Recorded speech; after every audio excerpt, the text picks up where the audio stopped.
Avec une amie qui s'appelle Stéphana Chassin, on a regardé un planisphère, on a vu ce fleuve là, Zambèze, il y a marqué quoi? Zambèze sur la carte, 4e plus grand fleuve du monde.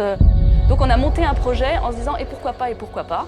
Et le problème, c'est qu'après, Stéphana a eu des problèmes de santé. Et comme le projet était bien engagé, on avait commencé à réfléchir, etc. Moi, je me suis dit, Stéphana, est-ce que tu m'en veux si je le fais quand même? Parce que là, on a bien potassé, maintenant j'ai envie, quoi.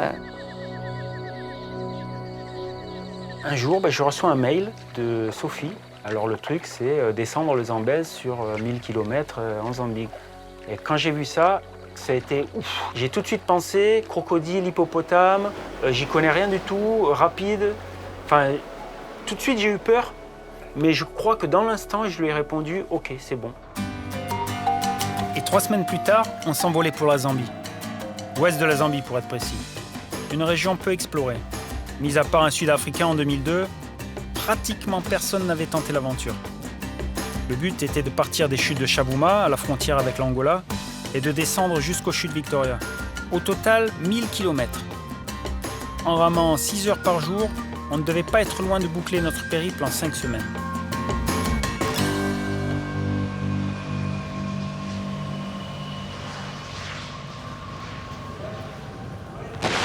Attention, derrière toi, t'as tout le matos. Oui, tu es soigneuse, toi?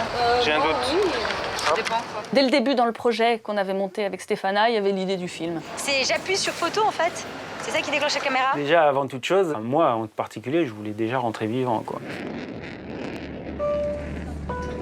Pour le décollage, nous vous demandons de redresser la tablette et le dossier de votre siège. Merci de votre attention et très bon vol en notre compagnie. Happy honeymoon? Happy honeymoon? Si. Si. On est en honeymoon. Ouais.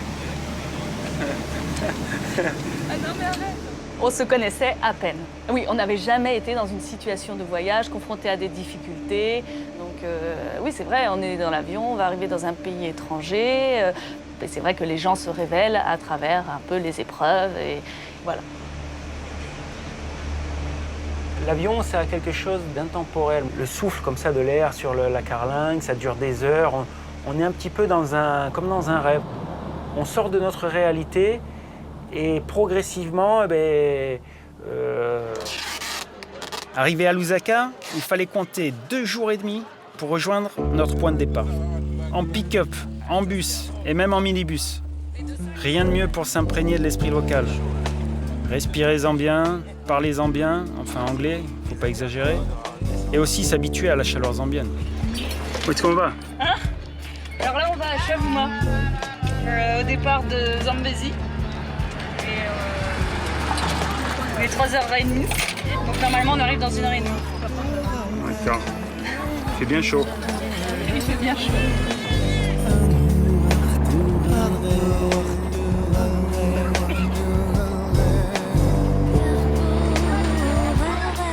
Quand on arrive à Chavuma, on sait qu'il ne faut pas traîner parce qu'on ne sait pas ce qui nous attend après. Donc on est pressé de commencer l'aventure.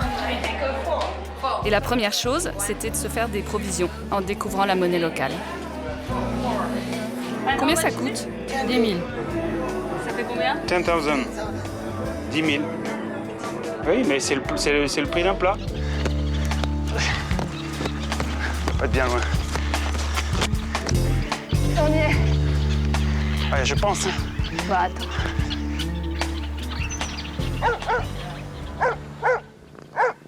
Je sais pas où Christophe, donc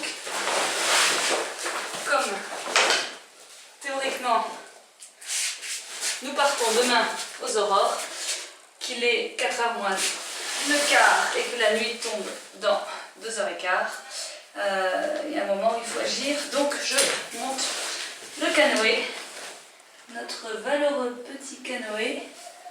Ah non, c'est pas trop. Le soir, il vaut mieux dormir près du fleuve ou plutôt à l'intérieur, dans le bush? Il n'y a aucun danger si vous dormez sur une plage près du fleuve. Vous êtes en sécurité si vous faites un feu. Le feu vous protégera. S'il y a des hippopotames ou des crocodiles et qu'ils voient le feu, ils fuient. Alors, qu'est-ce qu'ils disent? Je dois toujours vérifier qu'il n'y ait pas de crocodile. Oui. Ils peuvent venir vers moi? This is l'avant. Et vous croyez qu'il peut courir vers moi sur 50 mètres, par exemple? Ou seulement sur 5 mètres pour me prévenir? Il vous préviendra pas, hein. Hop. Là. Quand vous verrez l'hippopotame dans le fleuve, il nagera vite. Il viendra pour vous tuer. Pour qu'on s'arrive mieux au bateau, en cas de rapide, ou je sais pas quoi, on se met à genoux et on glisse les jambes dans ces espèces de sangles. Si vous avez un bâton, essayez de vous protéger. Ah oui, avec un bâton.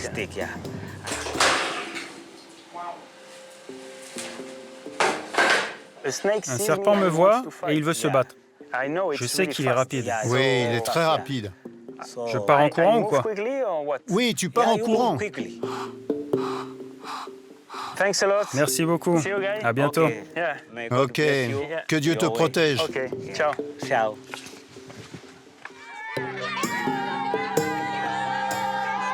J'ai des peurs, mais je les dépasse. C'est-à-dire qu'on pourra me dire les pires choses.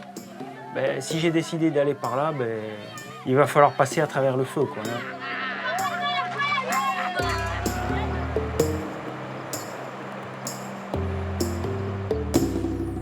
Tac. Donc là, j'ai mon couchage. Pot de chambre. Hyper pratique. Car on ne sort pas de la tente au milieu de la nuit.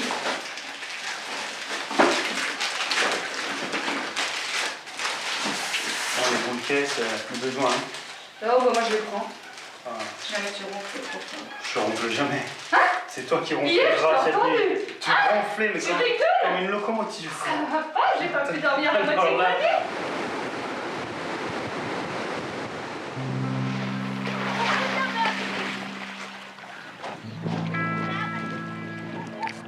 Bon, ça y est, on se met à l'eau. On va partir de Chavouma. C'est le début du trip. Bye. Bye.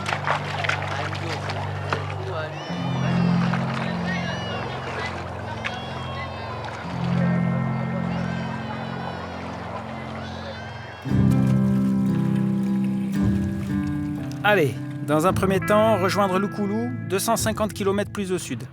Sur un fleuve, a priori, assez calme.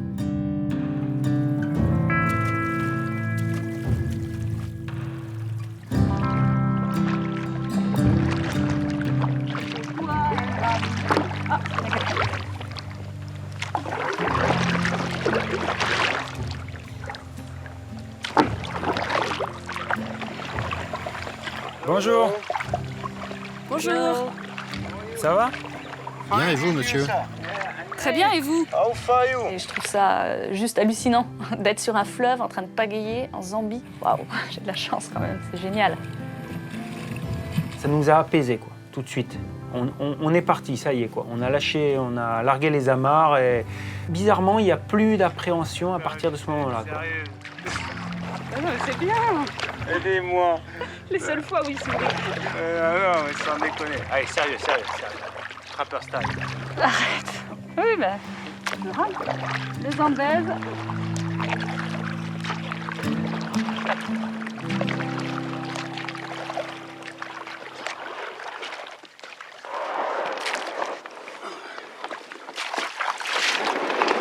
Oh, attends, il y a quel bout là? Voilà. Voilà. Ça a l'air pas mal, hein? Il y a même une source.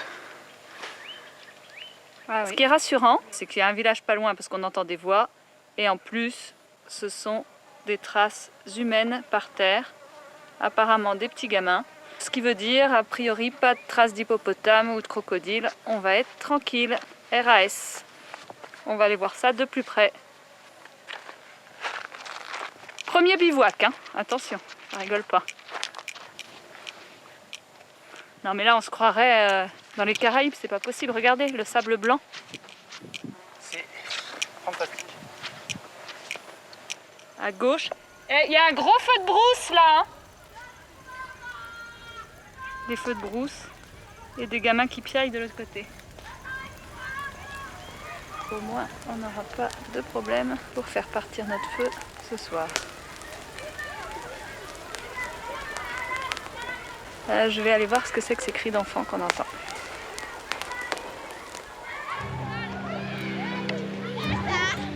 C'est l'heure du bain, c'est normal. Il est 17h. Le soleil se couche dans 1 heure.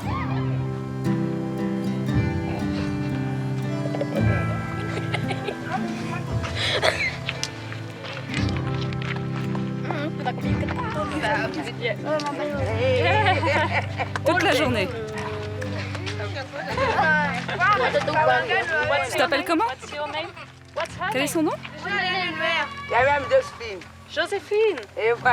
Sophie. Sophie. C'est?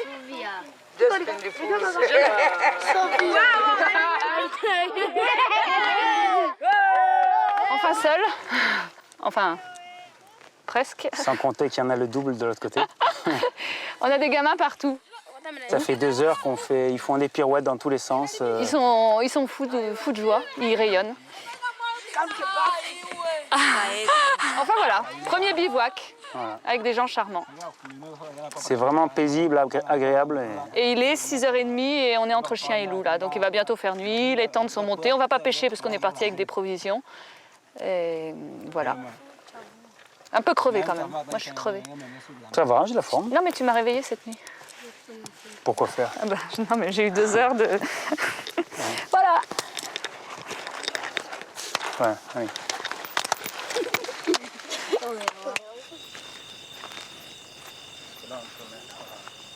Dès les premiers jours, on est coupé du monde moderne. On s'imprègne du lieu et on commence à être à l'aise.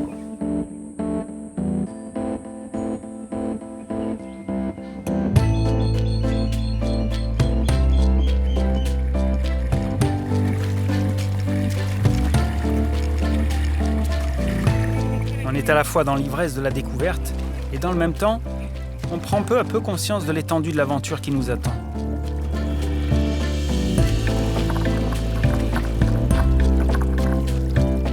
On rame tous les jours à peu près 6-7 heures par jour. Disons que 6-7 heures de canoë par jour, c'est plus du sport, quoi. Ça relève du chemin de croix presque. Ce qu'il y a de génial, c'est qu'on ne pensait pas croiser autant de gens sur le parcours. La Zambie a pratiquement la superficie de la France et il n'y a que 17 habitants au kilomètre carré. C'est vraiment très peu. En clair, à l'ouest de la Zambie, beaucoup vivent près du fleuve. Des œufs de crocodile. Ici. Ah, attention. Il y a un crocodile? Des œufs. Ah, des œufs de crocodile. Oui, des œufs. Vous pouvez nous les montrer? Oui, bien sûr.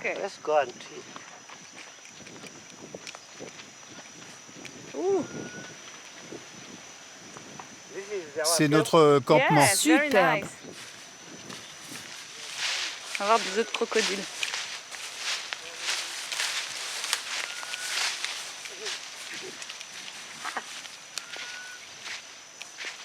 Regardez. La maman n'est pas là? Vous voyez? Ah oui, des petits œufs. La maman n'est pas là? Tu t'appelles comment? Je m'appelle Kitson. Kitson. Tu es pêcheur. Oui, je suis pêcheur. Vous êtes combien? On est 4. Oh là là, le nombre de poissons. Donc vous pêchez différents types de poissons? Oui. Ils ont tous à peu près le même gabarit, quoi. Combien ça coûte? Combien ça coûte? Combien ils valent? Oui, vos poissons. Pour eux, c'est vrai, on se disait on est leur distraction, quoi. On est leur écran de télé, on est tout ce que vous voulez, leur ouverture sur le monde. Ces 2 blancs qui viennent les voir sur le bord du fleuve.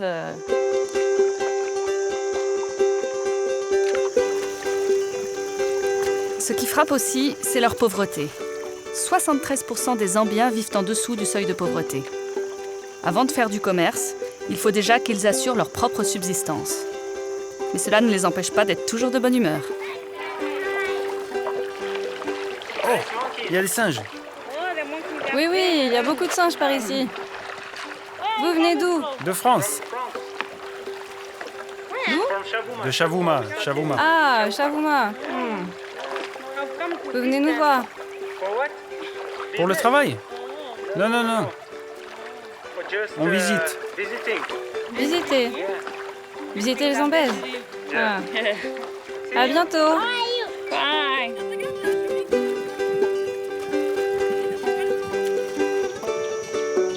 On n'avait pas trop la notion du temps. Les jours se succédaient, toujours pareil, toujours le même rythme et toujours différent. C'est ça qui est magique dans le voyage.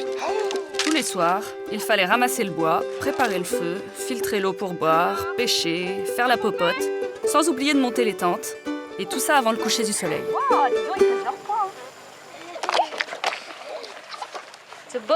Le bateau. Vous connaissez le mot? Vous parlez anglais? Non? Oui?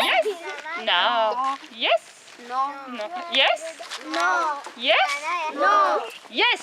No. Yes? No. Le beau tigerfish. Allez hop. Bien. Thank you. Le contact, il se faisait très naturellement, aussi bien avec les enfants que les adultes. Pour eux, on était une perpétuelle source d'étonnement. Le feu, on le fera là? Oula, dans le creux. On va faire un feu. Ici.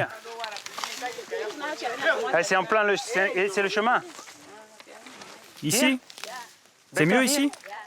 C'est pas sur le chemin? Non? No problem? Ok. Yeah. Ah. Thank you. Hey! I bring this. Oh là là! And this? On monte les tentes? Ouais.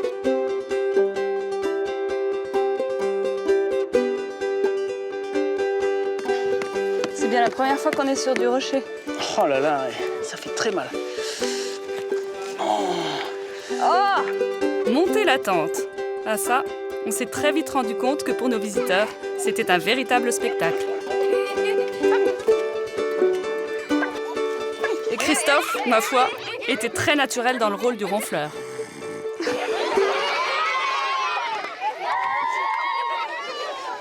T'as pas été animatrice de centre aéré, toi? Non. Which way? Quel est le meilleur moyen pour cuire ce poisson? Sur le feu? Sur le feu, oui. Vous rentrez un bâton par la bouche tout du long et vous le mettez sur le feu. Ah ouais. Comme ça? Tu prends celui-là, tu le mets comme ça et tu le fais cuire comme ça. Yeah. Ah ouais. Mais pas frit alors. Ah, on plante Ouais. dans ce sens comme ça, like this. Ou comme ça. Les autochtones qui voient quelqu'un, eux-mêmes, ils sont surpris de nous voir. Mes premiers réflexes, c'est sourire. C'est des gens simples qui vivent avec pas grand-chose. C'est sûr que la question, c'est pas bon, la danette, vanille ou noix de coco, quoi.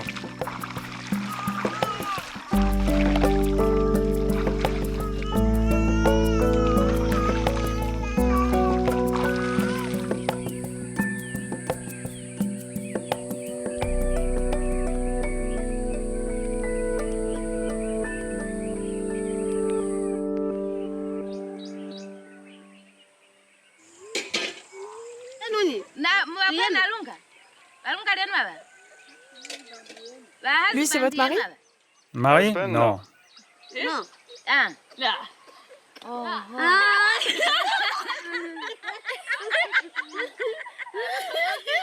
C'est un ami.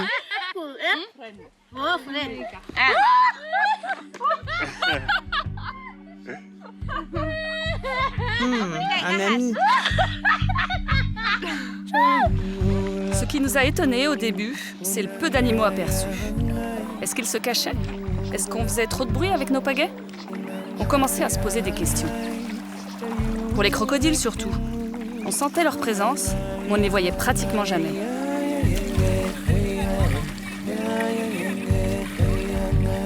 Au début, on se disait, mais où sont les crocos, les hippos?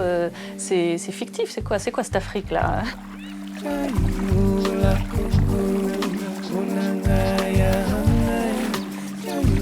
Il y a toujours les légendes et puis la réalité. Alors tant qu'on ne le sait pas, voilà, on ne sait pas quoi. Donc, pour nous, ils sont là quoi.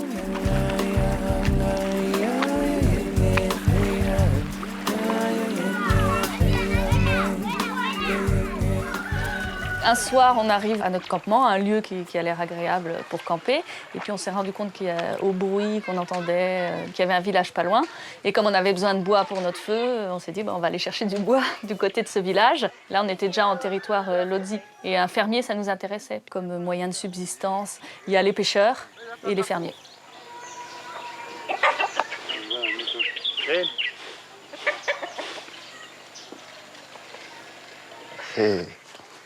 What is it? Qu'est-ce que c'est, ça? What is it? C'est là où vivent les poulets. Ah, you put the chicken Ah, vous mettez inside. les poules à l'intérieur? Oui.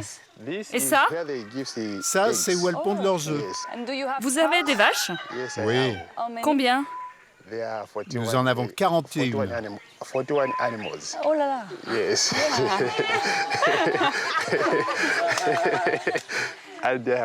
Et 2 chiens aussi. 2 chiens. Voilà ma maison. It's a big C'est une house. grande maison?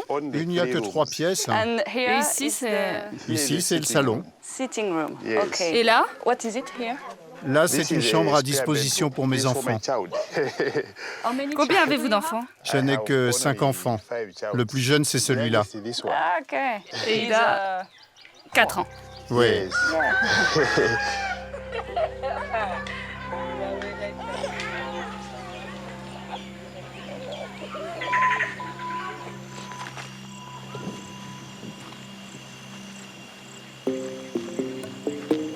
Bilan après une semaine de navigation. Moi, tout va bien, à part cette ampoule. J'ai mal nulle part, ni au dos, ni au bras. Et là, j'ai l'impression vraiment que je suis rodée pour ramer. En revanche, moi j'ai diverses plaies aux pieds. Diverses plaies aux pieds, entre autres, à surveiller quoi. Ensuite, la navigation, elle se passe bien. Donc, peut-être que parce qu'actuellement, justement, c'est assez facile, le cours du fleuve est assez linéaire. Pour nous, il n'y a pas de grosses difficultés. Sophie, elle rechigne pas du tout, elle est au contraire, je dirais même. Je dirais que quand moi je veux un peu humecter mon couvre-chef, elle voudrait continuer. Et... Bon, on gère. Bilan moral, c'est un peu dur avec mon coéquipier, donc ça a déteint un peu sur mon moral dans le sens où je dois beaucoup prendre sur moi. C'est la difficulté à s'adapter à l'autre. J'ai toujours voyagé seul et je pense qu'elle aussi, et c'est pas évident toujours. J'espère que ça va s'améliorer. Voilà, à bientôt.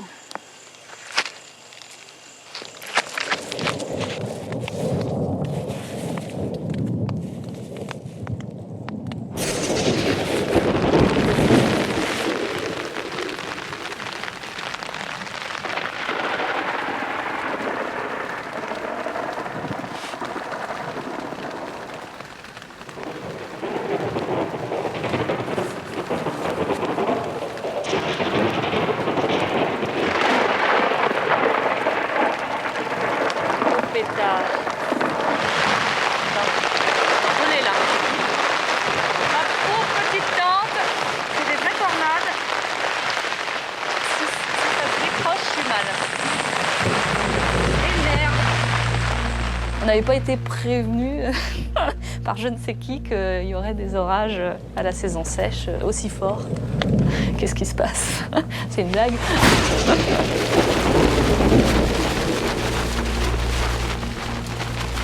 Voilà, ça c'est la Zambie saison sèche. Je vous conseille fortement. C'est peut-être une chance sur 1 milliard de se faire foudroyer, mais malgré tout, ça arrive.